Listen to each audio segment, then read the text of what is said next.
Hello, welcome to the 199 Unlisted podcast. My name is Frank, and I'll be sitting here talking to you for a few minutes. As usual, wearing clothes.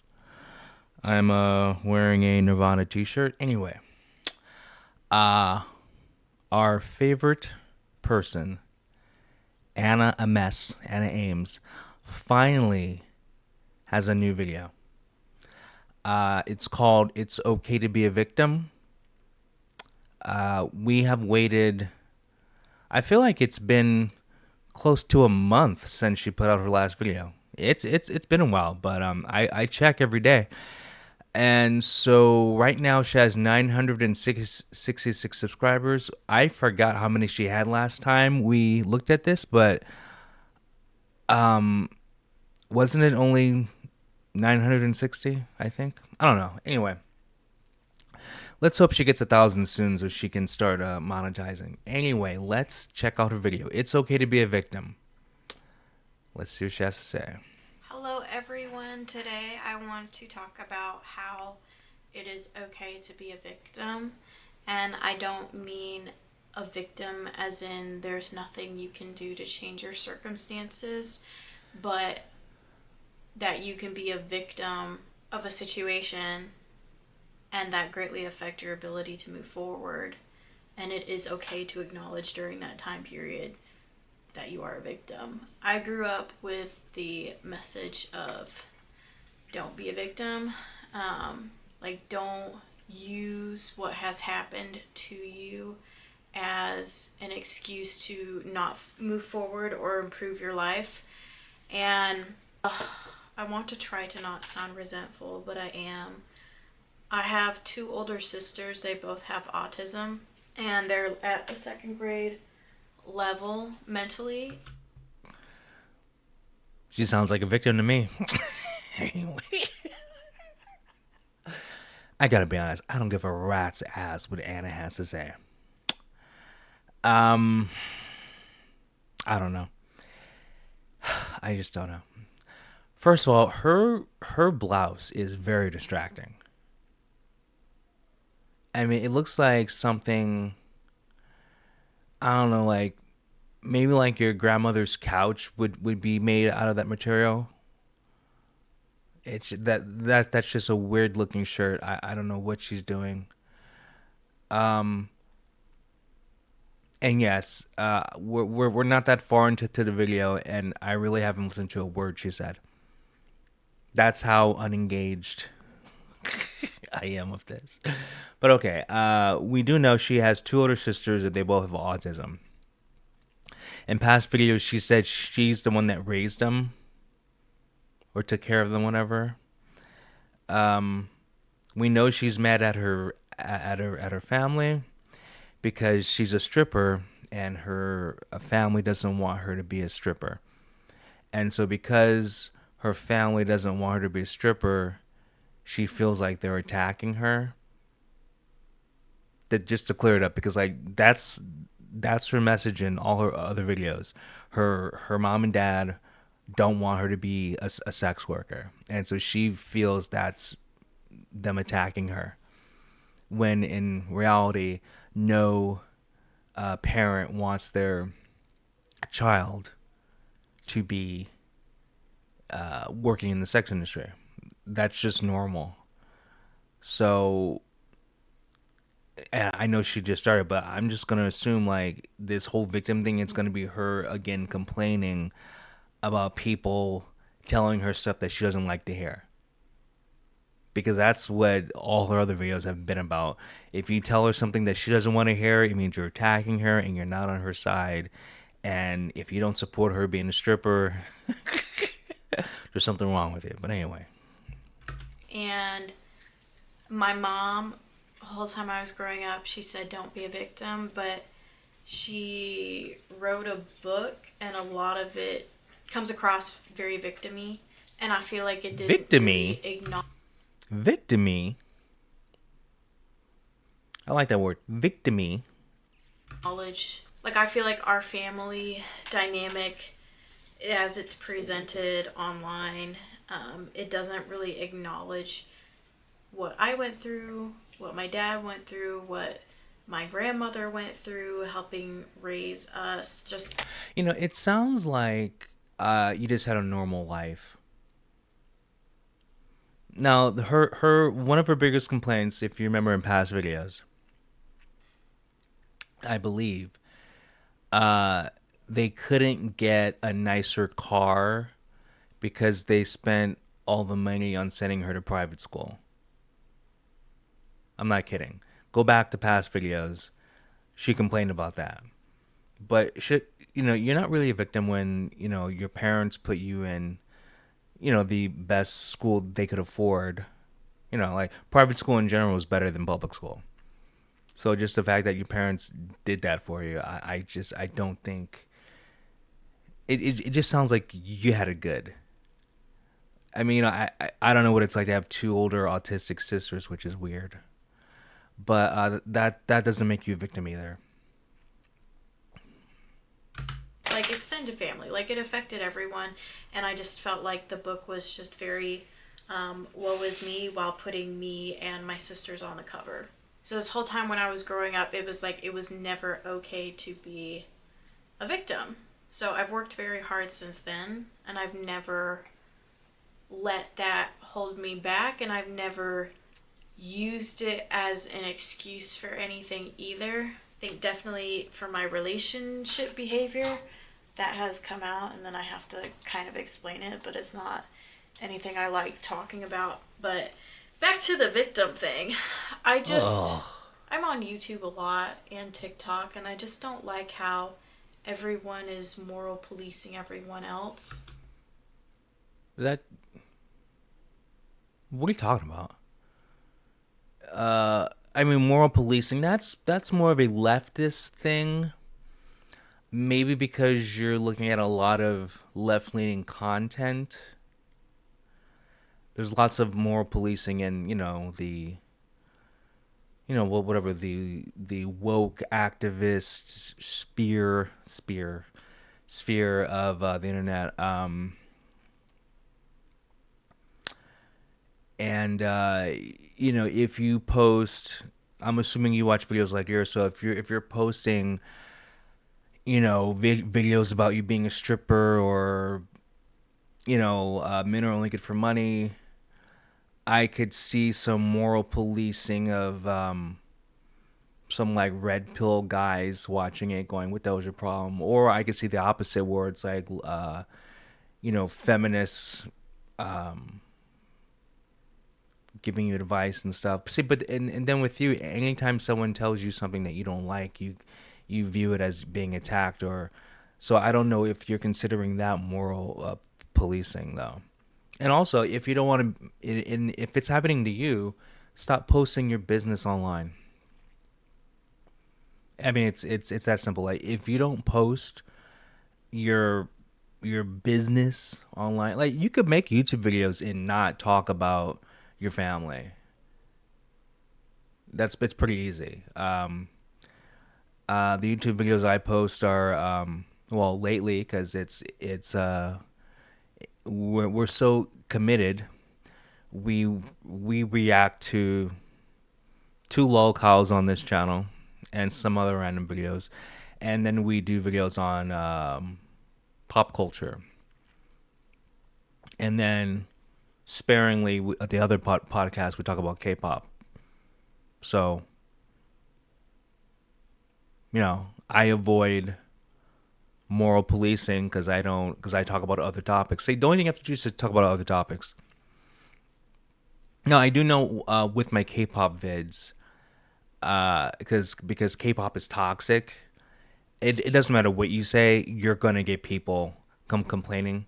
So that's kind of different. But yeah. Anyway, Like, it is okay to have something happen to you and then you not be perfect and you act out and it take years for you to get to a place to where you're better. I went through a rape and an abortion 2 years ago, and that's not true. We did that video. What really happened is, and yes, I will correct her every time. She was dating a client. Okay, she really liked the client.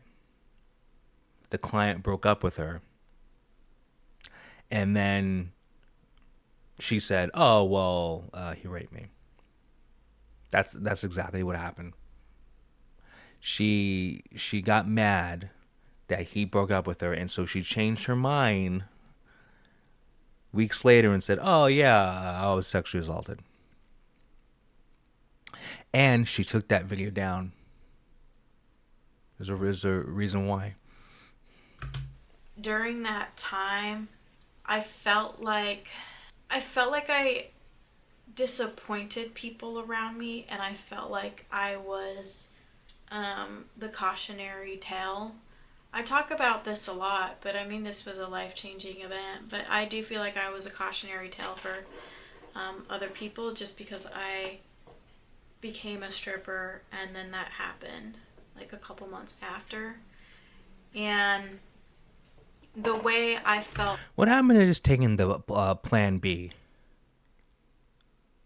And we have reacted to all of her videos. And so how many times have I said, okay, this sounds kind of embellished. This sounds like a flat out lie. This sounds like she's playing a character. Because, like, there are some videos where it looks like she's doing an audition tape to get some part in a movie. And there's just a lot of her videos where I just don't believe a word she's saying. You know? And just because something's on the internet, just because someone says something, whatever, it doesn't mean it's true. I've told some crazy stories on here in my story times. And once again, everything I do is for entertainment purposes only. But I make that perfectly clear season one. That the whole purpose of this podcast is to make people laugh and to be anti-cancel culture. Because every video I've done, I try to say something that's cancelable. But yeah, I really I'm not believing this story because when she told the story, I don't know. You can't go from like dating someone and then the person breaks up with you and then now you hate the whole relationship. Like I don't like the fact that like women like retroactively go back and just completely change or lie about the dynamics of the relationship. Because if you notice, like everyone's ex boyfriend, when it's a woman talking about it, like everyone's ex boyfriend was a narcissist, everyone's ex boyfriend was abusive, everyone's ex boyfriend cheated, everyone's ex boyfriend. It was just like everyone's the worst ex boyfriend. So is it really everyone's the worst ex boyfriend, or are you just lying? Because how many stories have we heard, and it's never, yeah, we broke up, yeah, but he was a great guy. The way these women talk, you would think 99% of the male population is horrible. I just don't believe that. But anyway. People treated me from my past. Just very disgusting. And I have I have a bunch of changes happening. I don't want to announce anything until it's like steady and there, but I finally decided my path. I want to still work in entertainment, but I decided my path. I do have a way forward. And it's like the whole world finally opened up because then I realized, like, oh, this is what I'm supposed to be doing. I'll announce it once everything is finalized. But it's just what I have decided to do now. It would not have ever happened if I hadn't have gone through the rape and abortion. And when I think of I don't believe you. all of the cruelness I went through at that time, just from The cruelness is she was trying to get the client banned from the strip club. And if I remember correctly, she told the story, and like I guess the client like showed the owner like all these texts, and like she's the one that's the crazy one. And what happened was, once again, the guy just broke up with her, and she's the one that made it, you know, about all this. So, see, cruelty. See, if someone doesn't believe you, that's not being cruel. If someone doesn't like pick your side, if someone, like if you tell a story, once again, there's three sides to every story. What she said, what he said, and then the truth, and you went to the whatever, like the manager of the strip club, trying to get him to ban like his best client, like your ex-boyfriend. And so if I remember correctly, like she got in trouble for like dating clients. But see, that's not being cruel, like when you're a sex worker, and I'm sure this is pretty common. These women probably tell a lot of tall tales to the owners of the club. You know, so once again, being a sex worker, the people that you attract, the people that you're going to be hanging out with, aren't going to be the best people. So even with that, if you're a stripper and you meet a guy at the club and you're going to date that guy's not going to take you seriously. That guy's only dating you for sex. And so you think, oh, this is serious, but it's not. And so now you're butthurt. But what did you think was going to happen? Why would the manager of the club just believe you blindly when you're a sex worker? Like there's just a level of respect you're not going to have. It's just how it is. Like you're going to probably take the doctor more seriously than the stripper, because the doctor is making good life decisions. So like when a stripper gets broken up with from a client, that's probably like the most common thing ever, because everyone that you attract is just, you're just three holes basically. So like once you realize that and leave this industry, your life would be a lot better. People who used to know me, and I think too, I probably did feel more insulted than some people meant, because I was so emotionally raw at that time. Um, because I went through all of that, that's led me on the path that I'm choosing now. And the path that I'm choosing now, it's very professional. It's very, you can brag about it. And when I think about my mom saying, never be a victim, well, being a victim led me directly to my purpose. And I hate that. Dude, this sounds like she's reading a monologue for like a Netflix special.